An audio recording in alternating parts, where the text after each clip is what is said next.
going wrong? Well, they're shooting up schools. Why do they shoot up schools?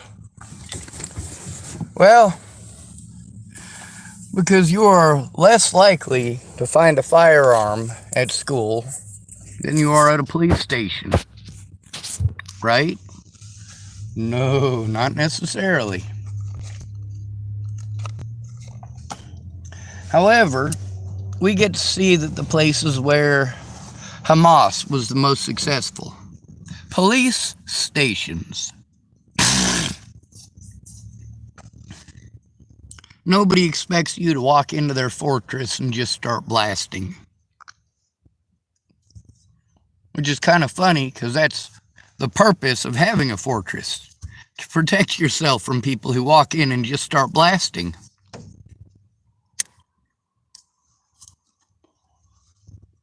Schools are not set up like a fortress. They're supposed to be set up to have many exits.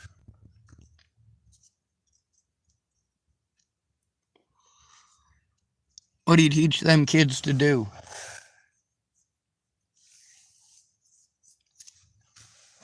So, Mr. Woods here in Tillamook, Oregon. A little over a month ago, he drove his vehicle. He drove someone else's vehicle through the Tillamook Air Museum. And then he was able to travel all the way to the police station and vandalize the police station. Sheriff's office. Lovely. And he got away with it. Sure, he got busted trying to get away. But imagine if he'd have been a terrorist with a bomb. Or a lone shotgunner. Or possibly a team like Dylan Klebold and Eric Harris. For those of you who remember Columbine.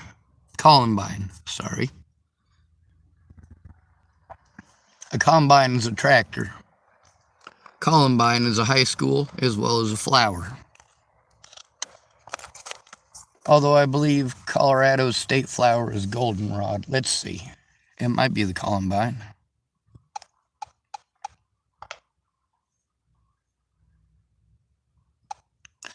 Colorado state flower. Colorado blue columbine. According to Wikipedia, It is the Columbine. Aquilegia coerulea, the Colorado blue columbine, is a species of flowering plant in the buttercup family Ranunculaceae, native to the Rocky Mountains. USA Aquilegia coerulea is the state flower of Colorado. State flower of Nebraska. Goldenrod. According to Nebraska Secretary of State, Nebraska.gov, the goldenrod was declared the state flower by legislative action in 1895. Numerous species of goldenrod grow throughout the state. They do, and they smell gross. And it was either Colorado or Nebraska. Those are the places I spent the most time growing up. Colorado, Nebraska, Washington State. I lived in California for a bit, Wyoming for a bit. But primarily Colorado, Nebraska, and Washington State.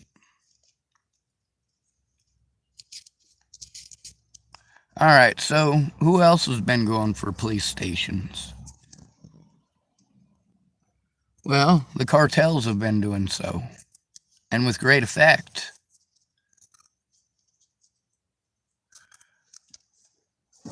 One of the things that they were able to do in Russia and Ukraine in order to disrupt operations, going to the 911 dispatch center that's usually right in the police station in many of those places. What happens then?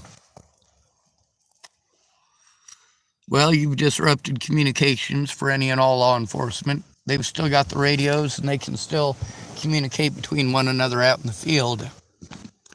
But their dispatch is gone, so they got to coordinate out in the field. And of course, in that amount of time, it allows people like Hamas, who are trained to do so plant bombs. What's your most effective tool if there's a bomb? Your brain. What's the second most effective tool? A rope with a hook on the end. You throw it in and you pull it back to you. If it snags any booby traps along the way, they'll blow up well ahead of you while you're behind a protective surface, preferably as far back as possible.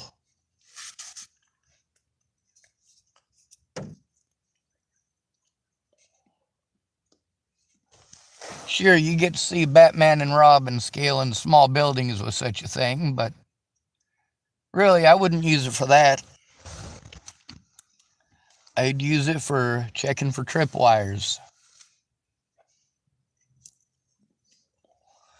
One guy rigged up his garage door to explode as soon as the car crossed the line. He was trying to kill his wife. The only reason I know the story is because he killed his own dog. Why is that? Because the dog went over by the door, and where the laser pointers are pointing at each other, the dog broke the beam, and when it broke the beam, that's what set off the explosive. So it was in a story about a guy who killed his dog, and that's the reason that I remember it, is because the guy killed his own dog with a booby trap.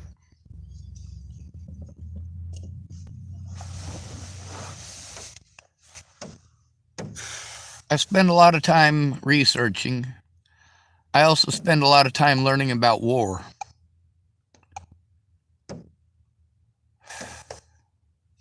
It's unfortunate that we live on a war world.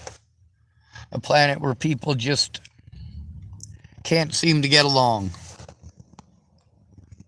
I don't know of any alien species.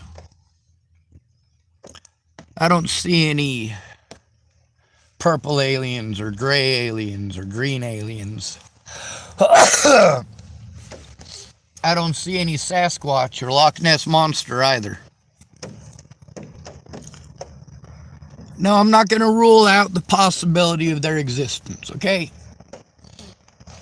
If that'd make all you conspiracy theorists feel better, instead of it becoming a 4-year fucking argument over your imaginary fucking friend. We'll just pretend that there's a possibility your friend exists, and we'll leave it at that. I have real problems that got not a goddamn thing to do with fucking Bigfoot. None of my fucking problems are because of aliens in some other fucking galaxy. None of my issues are because of goddamn Santa Claus or the fucking Keister Bunny. Most of my problems are because people are cowardly. They care far too much about what predators think, and not enough about the situations of the supposedly good people in their society. You only care about those people as long as it's popular. When it's no longer popular, you no longer care.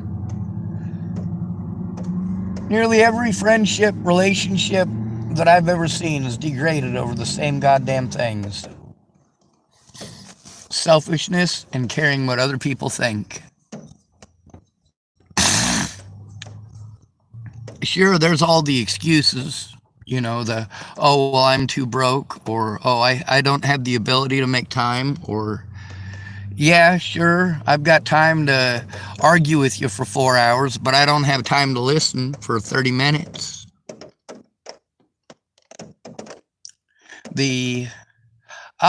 Well, somebody else has a problem. Let's make it a pissing contest. You will lose. You will lose. Even if you have kids, you will lose this pissing contest.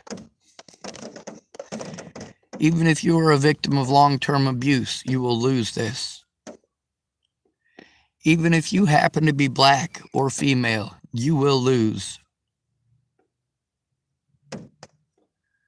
The majority of you are entirely incapable of comprehending because the majority of you are far too pampered to have ever had to go through this. But you don't want to see it that way.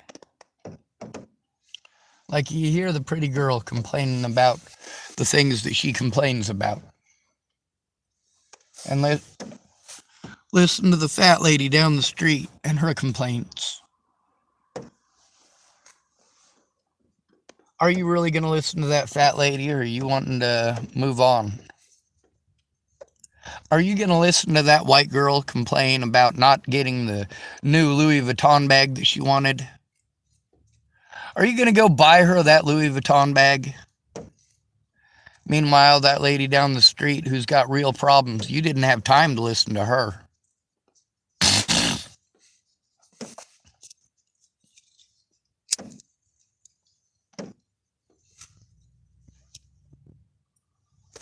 I'm not bashing on men exclusively in this department either. I have seen women do all manner of stupid things to try to impress a boy who is over 6 foot tall.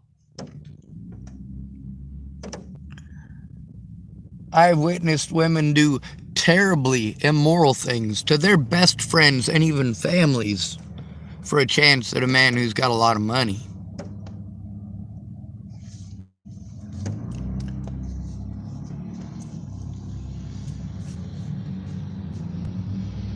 So apparently, women reject all but the top 5% of men on these dating sites.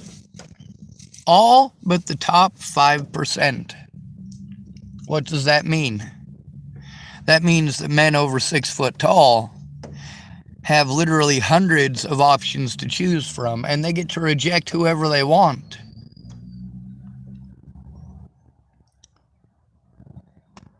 There's a lot of women out there that are not used to rejection. They're used to that 80% of men that women consider ugly, willing to do just about anything for a little bit of attention, willing to pay for stupid shit like Louis Vuitton bags when really it should have gone to going and getting a new muffler or getting his car plated.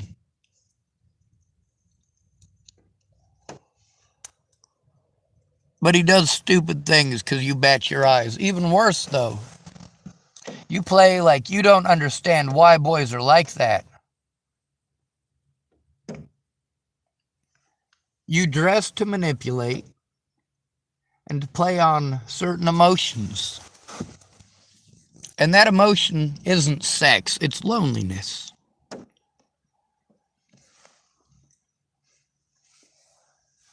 For a lot of us that are not the top 20%, the 20% of men of which about 15% aren't considered necessarily unattractive, and the 5% who are considered very attractive. But then we're looking at different wants, aren't we? If you want the most attractive guys, well, the most attractive guys are only the top 2 to 3%, oddly. There are 20% of men out there that you don't find ugly, but that doesn't necessarily mean that they're attractive. So you got a 5% very, very attractive men that you wish you could have, and then you have the 15% buffer zone. And then there's men like me that just wish we had a real friend, wish we had somebody who actually cared. And we get to see all these pretty women who use up a lot of male resources that males earned, and time that males made for them. But do they reciprocate? No, they do not. They may pretend to reciprocate when they want something. Meanwhile, that fat lady down the street might be the best friend you ever had. Sure, you don't like the fact that she says cunt and snatch all the goddamn time. But Jesus fuck, what do you expect out of a sassy fat woman?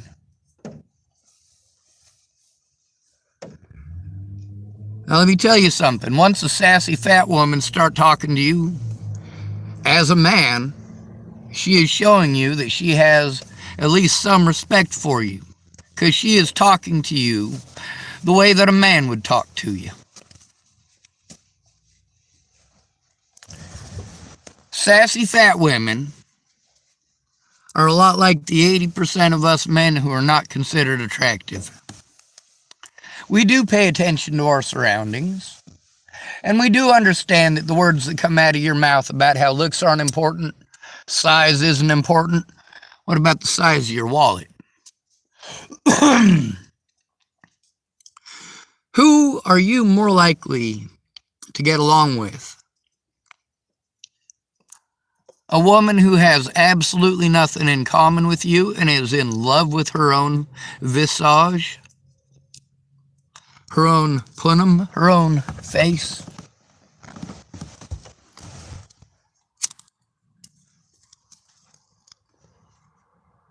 Or somebody who just want to relax, sit back, watch a movie, and fucking eat some goddamn popcorn?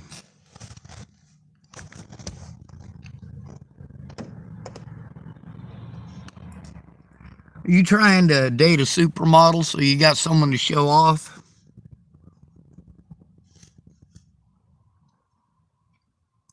Or would you rather spend your time with somebody who treats you like you're another person with similar interests? Do you want to watch Basketball Wives? Any of you?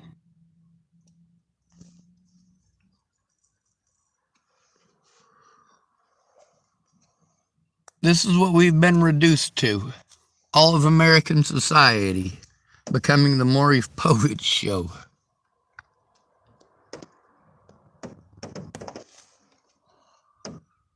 Presidential elections being the Maury Povich show. How many elections in a row have we had that are closer than any election in history?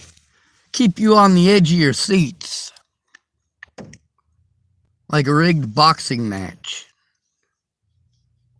How dare I say rigged? Well, when you're referring to a boxing match, that's kind of what it's for. Keep you at the edge of your seats and keep you wondering afterwards.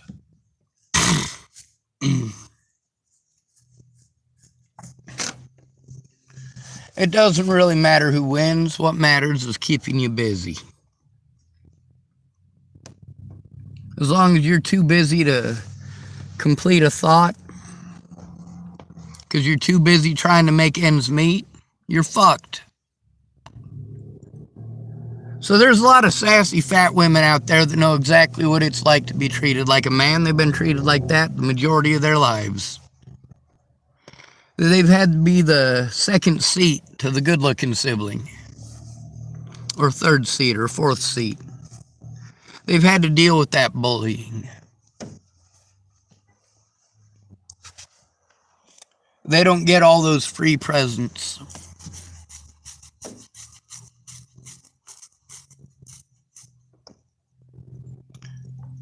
It's not about the Louis Vuitton bag. It's about making rent. It's not about having the newest iPhone. It's about paying your utilities.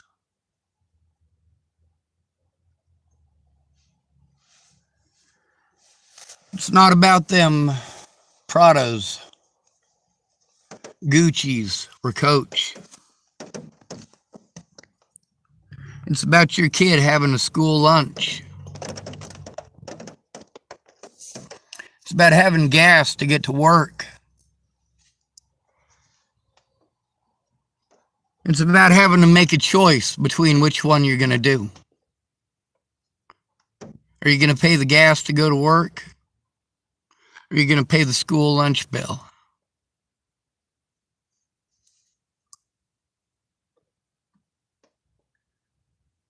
Sassy fat women are a different breed altogether.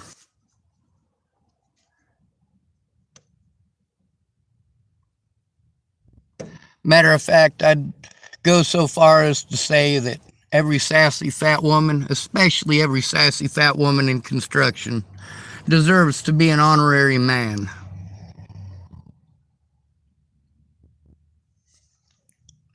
And if they're parents and sassy fat women, they should be able to boast the claim that they're the mother and the father.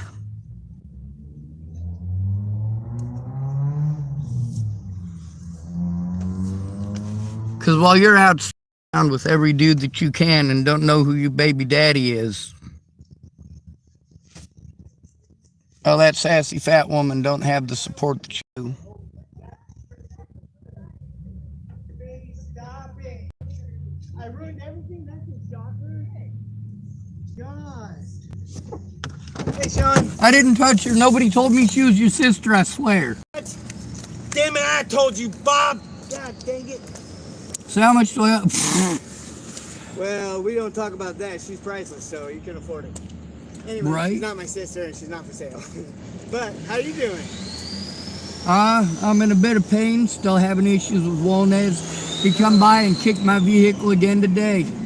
God dang it. This time he screamed at me he was going to shoot me. I'm like, fuck, I wish he Come on, would. man, he said he got a bunch of ribbons for how he is good-natured and stuff.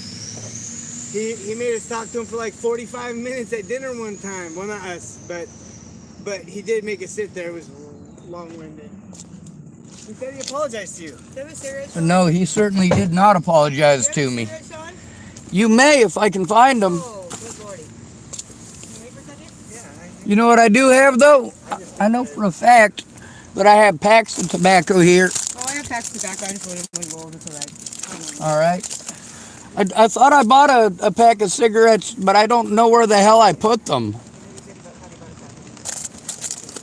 Do you need anything else, bro? Are you good? I don't know. I could use somebody coming by every day to check on me. Well, definitely we could check on somebody if asked to for sure. That's what God would have us do. Praise Jesus, I'm not a low-life scumbucket. I can stop by and tap on the door. Jeez. But other than that, how are you doing? I freaked out. I don't get much sleep. I got to deal with them youngins screaming the N-word at me and anti-Semitic stuff and... Man, dude, what the fuck is doing mean to people? Bye. Right? I don't get it. It's like the world gets better, but the people get worse. You know what I mean? Yeah. And it's people out here on the streets that are doing the stuff all these places we're sent to are supposed to be doing. No, I have one. So do I. Okay. Word.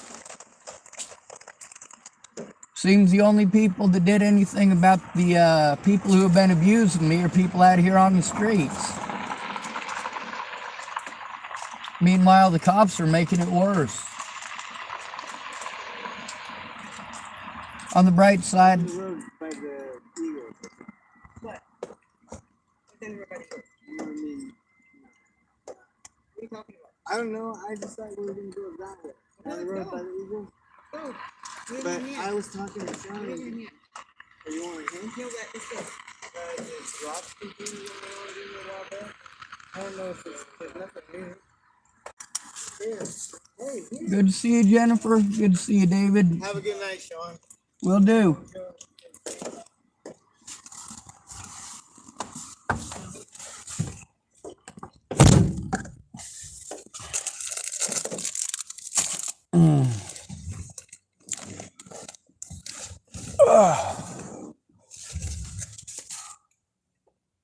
Would have been nice if Walnez would have apologized. A bunch of ribbons for being good-natured. I didn't know they had competitions for that. Not sure. Not sure if you noticed, but I'm a bit of a douchebag. I speak up because somebody's got to.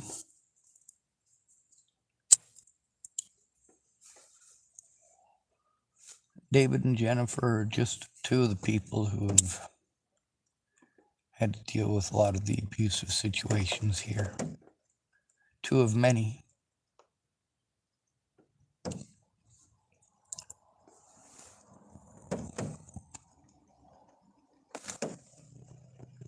Let's see what time it is. Oh, too late to go get another coffee. 7 o'clock.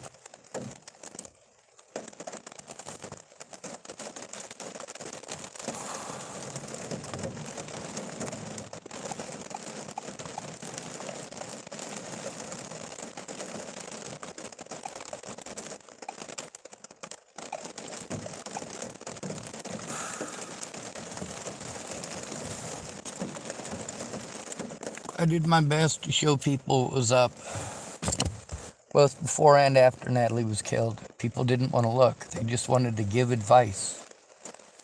Well, giving advice for a situation that you know nothing about doesn't work. So maybe it's a good idea to find out what's going on before doing stupid shit.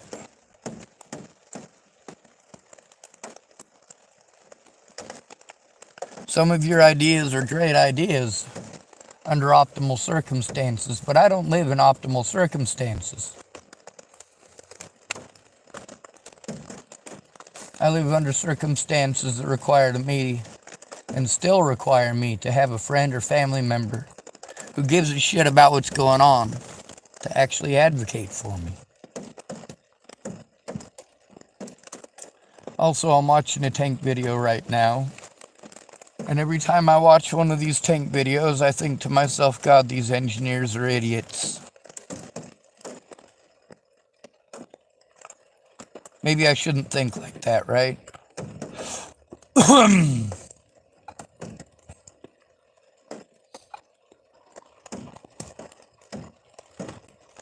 So what do we have going on right now that's showing us what kind of world we live in?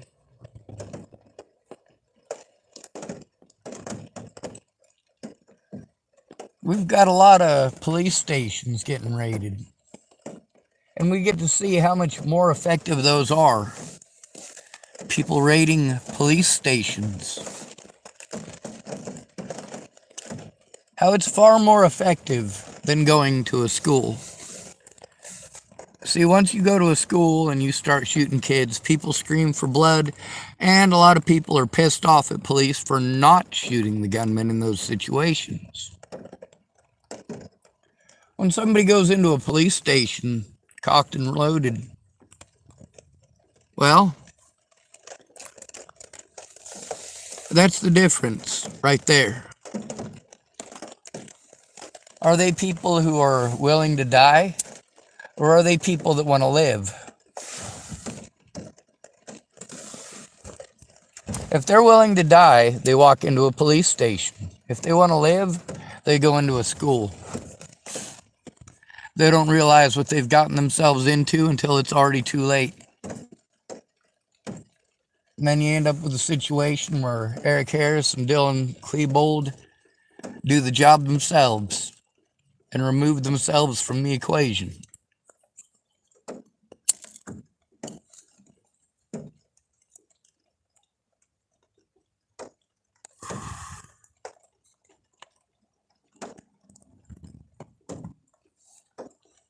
One of the most effective ways to fight a war, take out an opponent, is with something called the double tap. Now, you get to see that in the Zombieland movies, right? The double tap. It's actually the triple tap. 2 to the chest, 1 to the head. That's how you make sure they're dead. Or so the story goes.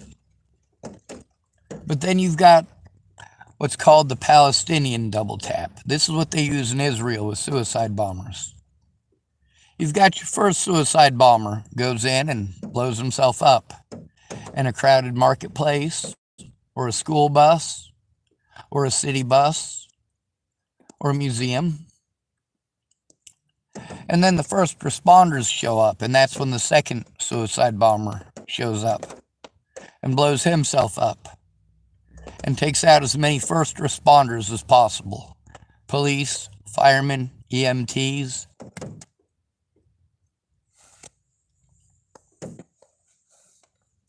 Now, how does that apply here in the United States? Well, police funerals are huge. You've got multiple opportunities on the route between where the body is and where it's going to be buried, as well as the sheer number of people that are going to be there with badges at the funeral.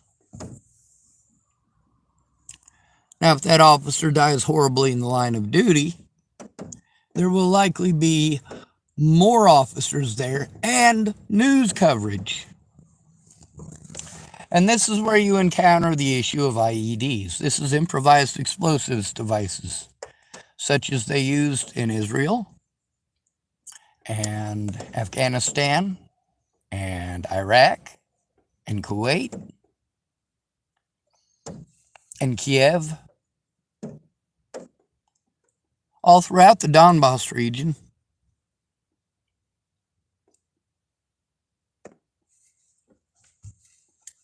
One thing about the Jenin camp, this is a refugee camp in the Gaza Strip. It's in the Guinness Book of World Records, and guess what it's in the Guinness Book of World Records for? Having the most booby traps per square foot of anywhere in the world.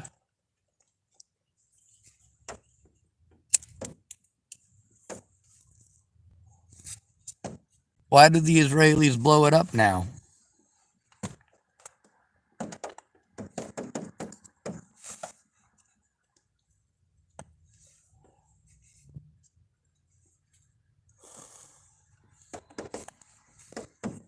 So what kind of stuff is there at a cemetery?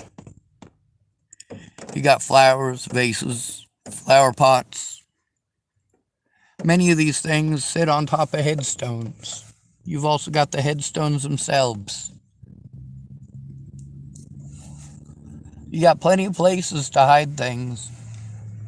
Things that blow up, things that light on fire,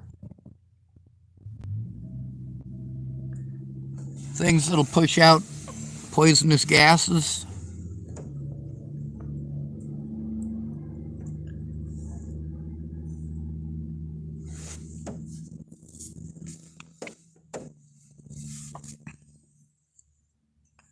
See, the Palestinian double tap isn't always an explosives bomber or a pair of explosive bombers.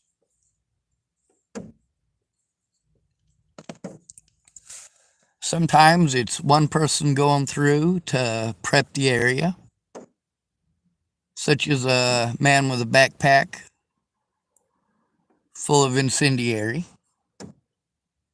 And as he travels through the crowd, he drops that incendiary stuff. In a place like Israel where it's hot, one camelback full of fuel can light quite a few people on fire.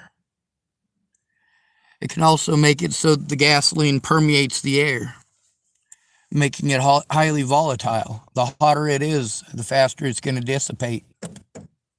And that's where you've got somebody at the other end with a flaming device.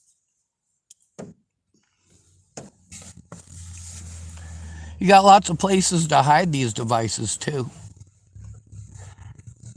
I mean, here in the United States, we got storm gutters all over the place. Just about any route that a police officer could take to lay a body to rest.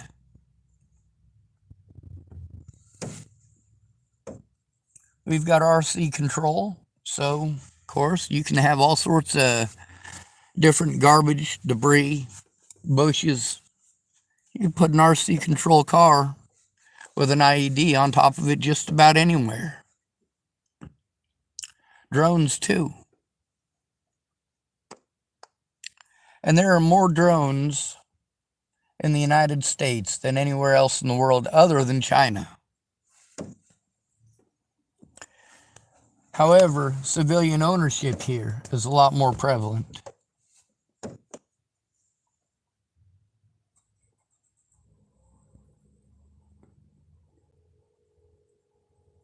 Not all IEDs have to move. Some of them can just sit there in place. But what you have to live with in all of these scenarios is what? Civilian casualties. Nobody likes civilian casualties. And the American people will make excuses for the police before they ever make excuses for you. So if you're going to fight a war against the American government, you need to understand that they got goons called police officers. If you're smart enough anyway, you find a way to target them and halt their actions without killing civilians. And preferably without killing any of the officers either. But that's tough to do when they don't give a fuck about you. When what it really comes down to is fear of consequences. I knew the potential consequences for speaking up. And I have had to deal with some of the most severe consequences for speaking up. But at least I try. At least I continue. At least I make the effort. At least I speak up. If you want to be pissed off that I've had to use some curse words, well, that just shows where your priorities lie. You don't care about human rights. You don't even care about your own rights. What you care about is status quo. What you care about is observing some sort of misplaced guidance of social niceties. You don't want to do the right thing because it's rude? Well, that kind of thinking is the kind of thinking that gets innocent people killed wholesale.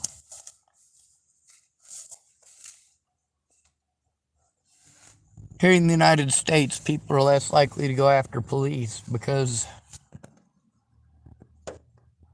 well, they don't believe there's any way to win in that scenario. Many of these people believe that they're the good guys in their own heads, in their own minds.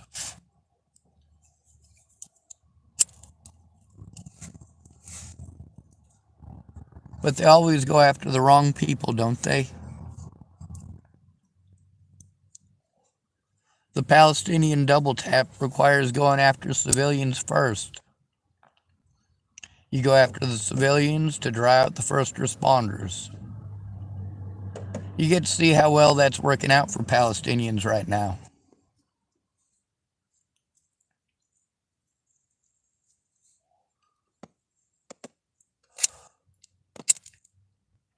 Kind of like Leslie Snell and Christopher Kurth and Carl Snell and Clint Snell.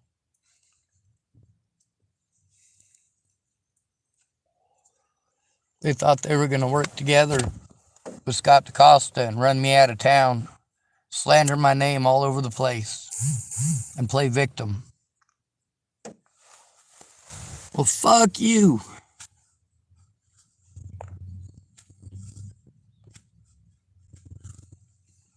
On the bright side, there's one person I know who will speak up, because I am speaking up. Every single day I speak up.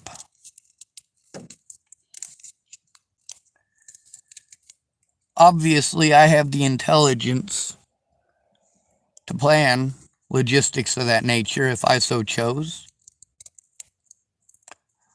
Obviously, I live in America where people have ideas like that every single day. Well, you know, they could do this, this, this, and this. Well, surprisingly, or rather unsurprisingly, because I pay attention to world events, a lot of the ideas that people got from watching movies have been in use for literally years over in the Middle East.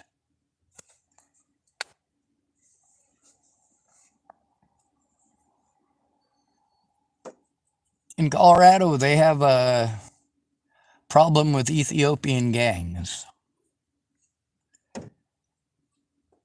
In 3 communities where a lot of people from Ethiopia and their families were allowed to migrate.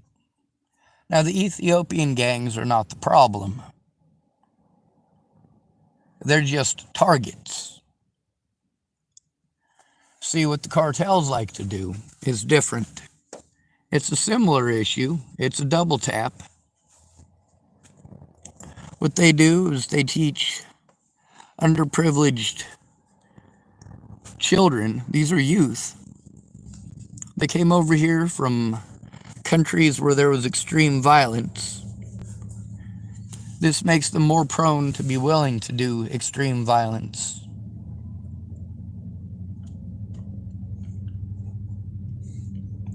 So the cartels will teach these gang members, well, these youth to begin with, they'll teach them things like to wear a couple extra layers of clothing.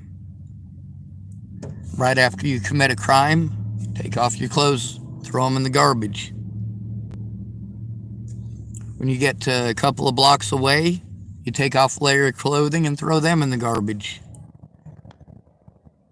And somewhere along the way, you might even have some clothes sitting off to the side that you can pick up and put on. These gangs have been highly effective, especially in Fort Morgan.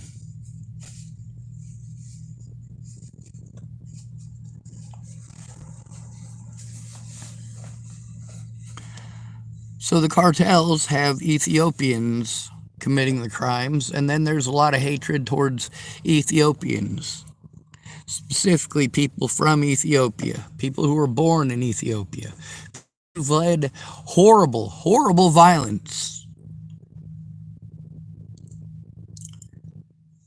And of course, with their lack of economic opportunity in places like Fort Morgan, a lot of them don't have much choice except to go along with cartel business. Now, mind you, this isn't some big cartel boss coming down to Colorado and telling them all what to do. No, it's all low men on the totem pole. The guys who are distributing like a kilo or less. Those are the ones running around doing all the footwork.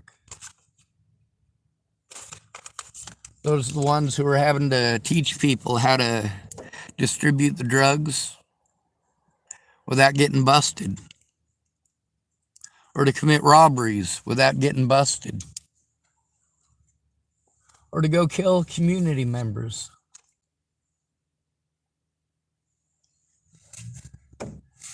Community members of specific standing.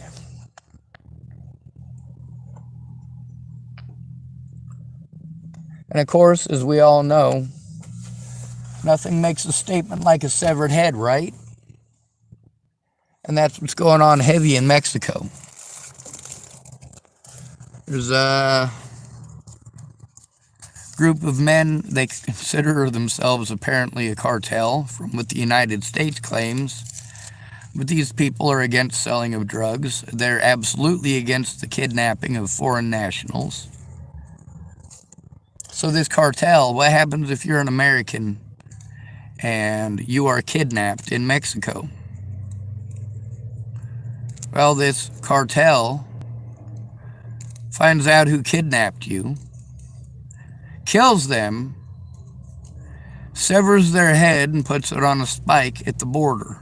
Or they kill you, and all of the people who helped you, and they stuff you into vehicles on an empty road in the middle of nowhere, and then they light your vehicles on fire. Or, here's another one you might have heard of. They take you while you're still alive. They stack up some tires, and they pour some motor oil and a little bit of gasoline on those tires. They tie you up, and they stick you in there, and then they light the tire on fire.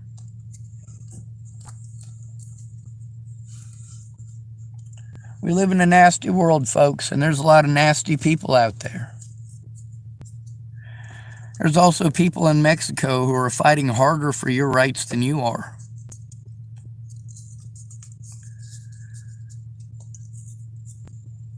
There's a man that the United States is willing to spend $10 million to bring this man to what they call justice.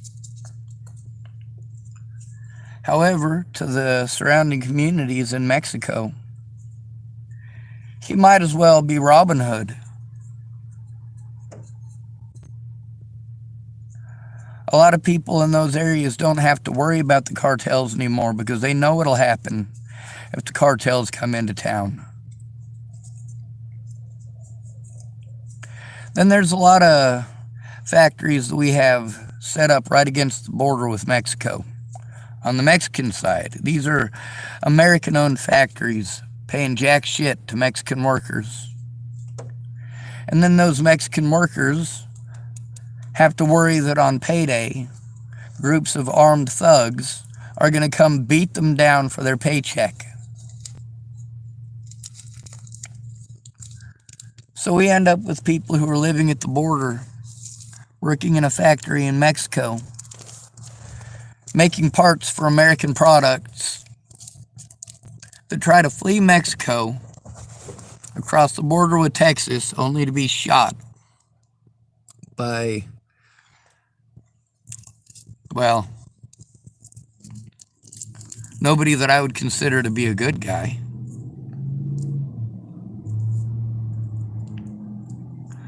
What do they do in Fort Morgan with Mexican immigrants? Well, first, they hire them on at the meatpacking plant. And then they don't pay them. And then the company calls themselves in. Immigration and National INS comes in and takes out all of the Mexicans, deports them back to Mexico. The company doesn't have to pay them. And the fine is next to nothing compared with the profits that they've made.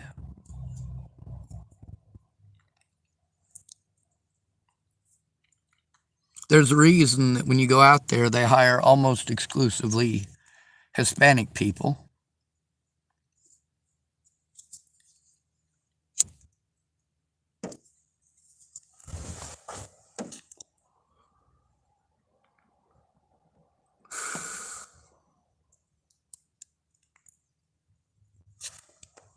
And then they blame Ethiopian gangs. And then Fort Collins has the Somali gangs. Kind of a similar issue there.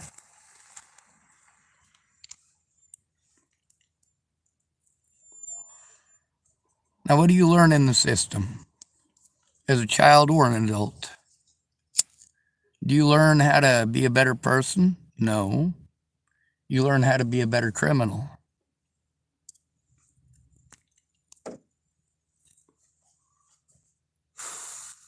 That's what you learn.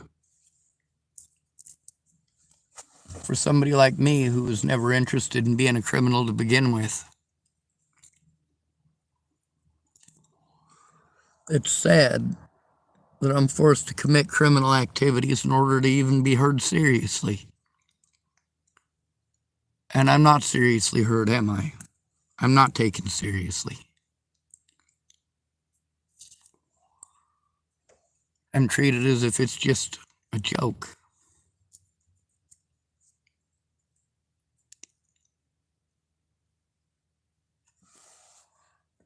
Y'all can see now the world that we live in.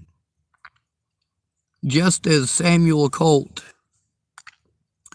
made all men and women equal, the almighty drone has made it so that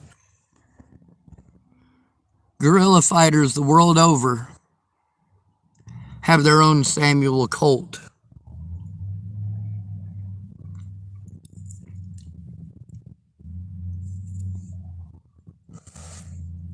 They've got their own peacemakers.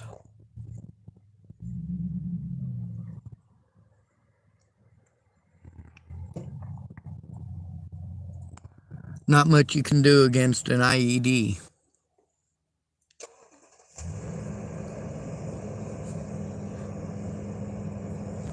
And there's not much you can do against a determined enemy, except lay down determined opposition. What do you do when somebody's coming after you with a tank? Go after them with a tank, right? Pfft. Who says you've got a tank? I've gotten to hear people's delusional ideas of what they'd do in this scenario and in that scenario, and seeing scenarios of my own in real life. The reality of it, you are all ill-equipped.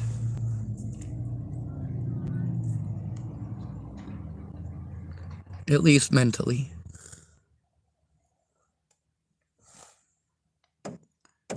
Well, you don't carry a firearm, but your solution to everything is to go shoot somebody. Or to talk about how you'd pull out your what? You'd pull out your what? You don't have one.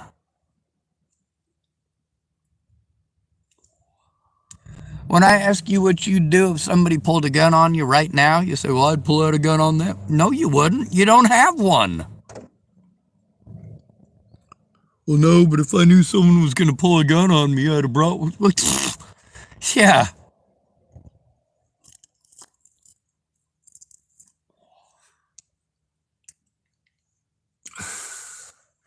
It's like that bully on the playground. He's going to beat you up, but you got to go ask your mommy if you can have permission to fight with him. So he's got to wait there while you run home and come back real quick, right? Yeah, that guy who's hell-bent on blasting you with an AA-12 or an AK-14. That's right, an AK-14. Apparently they did a remodel of the AK-47 in 2014.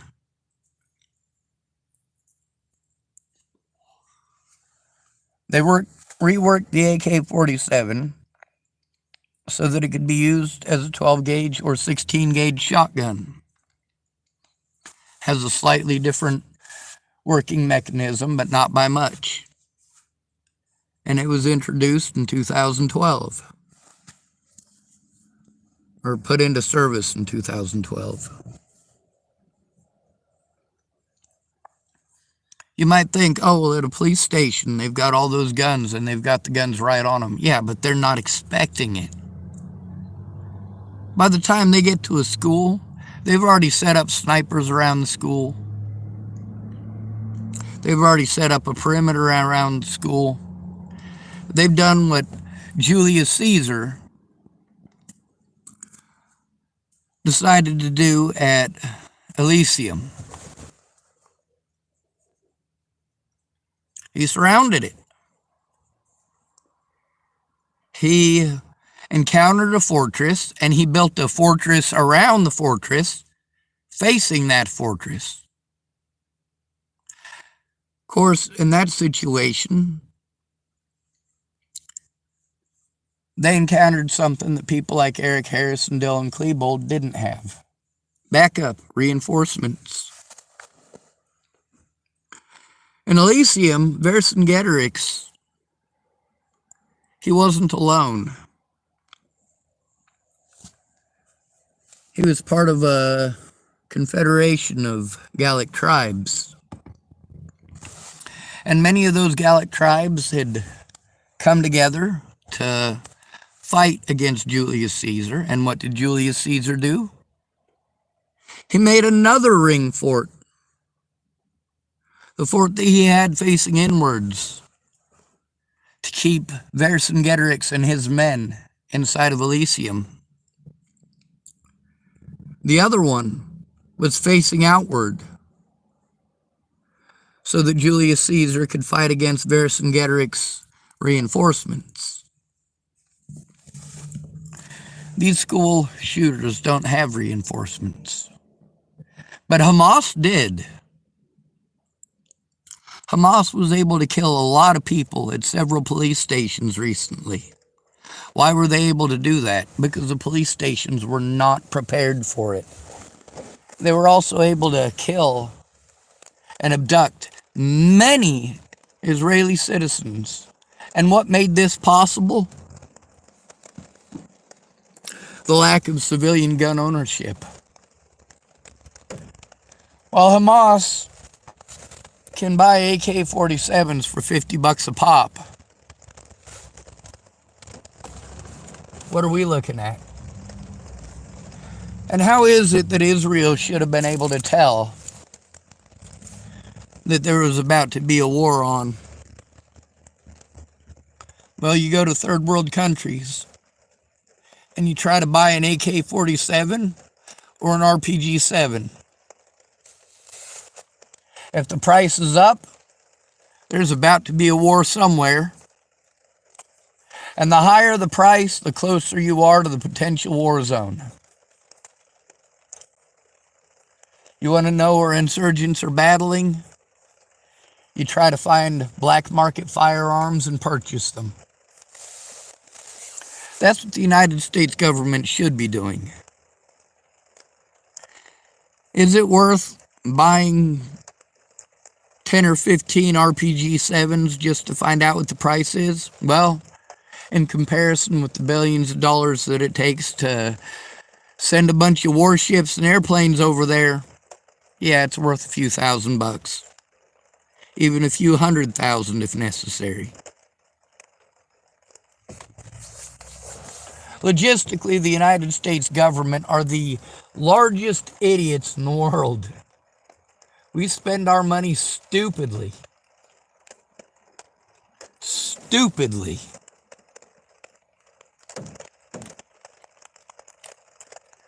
And so much of our money goes to literally framing homeless people. Because it makes everyone money. It is a goddamn cash cow. Now, with all of these different routes, different ways of exploiting, why is it that people are doing this to children?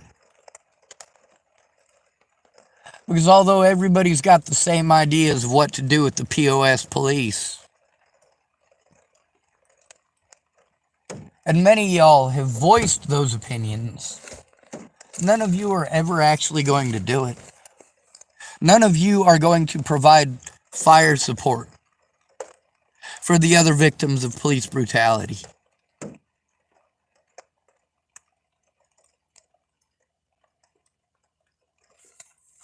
What we need is to be protected from police. And the more poor you are, the more necessary it is.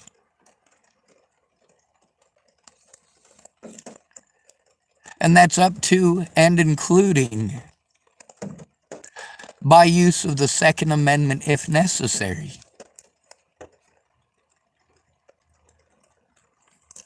We don't have the Second Amendment so we can go out and get deer for dinner. We have the Second Amendment so that we may oust tyrants. And that doesn't just go for the federal government. It also goes for municipal and county tyrants. On the bright side, I'm not a real terrorist. I had a drone. It could have held a 1-pound explosive pretty easily. But I never used it to blow anything up. I know how to make all sorts of explosive devices. And yet, I've never blown up a police station.